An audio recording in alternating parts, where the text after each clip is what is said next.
When I watch films by Hayao Miyazaki, Satyajit Ray, and Abbas Kiarostami, I feel something very personal. These directors don't just tell stories, they let us observe life quietly, without rushing. They trust small moments, they trust silence, and because of that, their films don't just entertain us, they stay inside us. Even though their world looks different, one magical, one realistic, one minimal, they share a simple truth.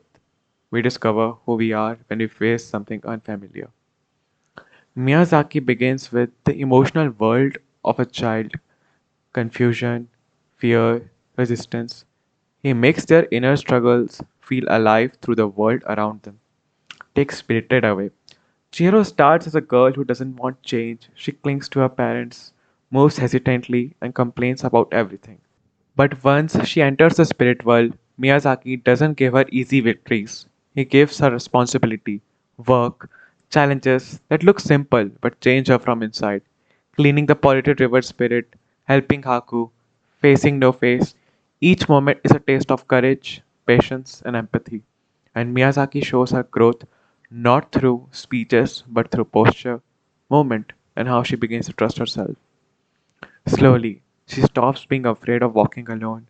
She speaks more strongly. She makes decisions without waiting for approval. Miyazaki's touches. Fantasy becomes a mirror for real emotions. The spirits around her feel unreal, but the fear, the bravery, the responsibility, those feel painfully real. Satyajit Ray takes a very different approach. He removes fantasy and starts with simplicity, but somehow his realism feels just as magical.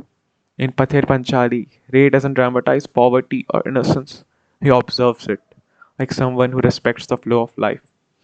Children running through fields, stealing fruit, chasing trains, getting scolded. The scenes feel small, but they carry the entire weight of growing up. Appu and Durga develop not through one turning point, but through a series of tiny experiences joy, hunger, curiosity, mischief.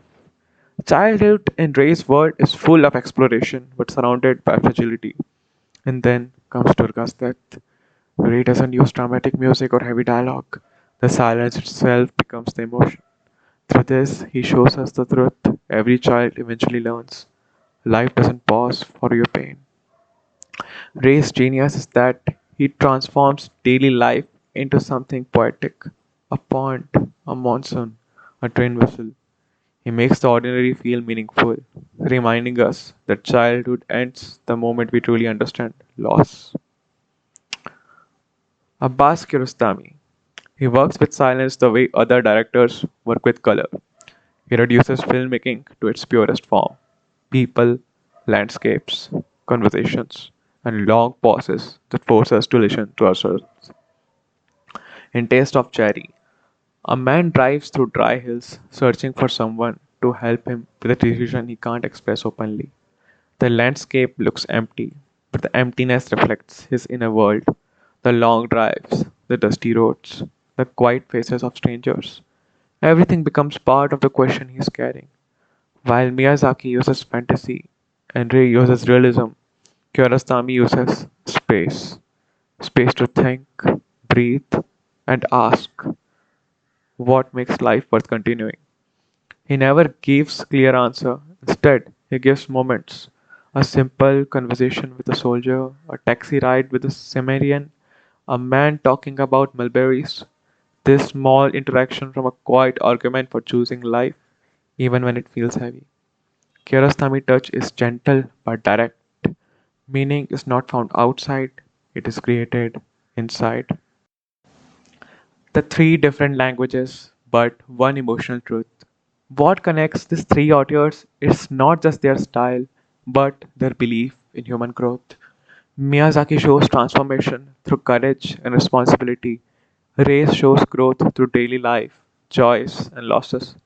Kurosami shows inner awakening through silence and self reflection. Their characters begin in uncertainty.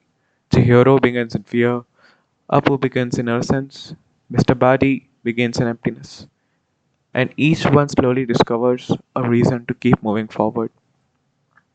Together, these directors teach us something simple but powerful. You grow when you step into the unknown. You understand life when you observe the small moments.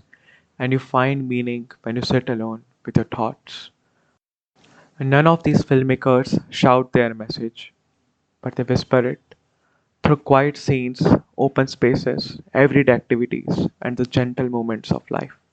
And maybe that's why the films stay with us long after the screen goes dark. Because they don't just show stories, they show us who we are becoming. Thank you.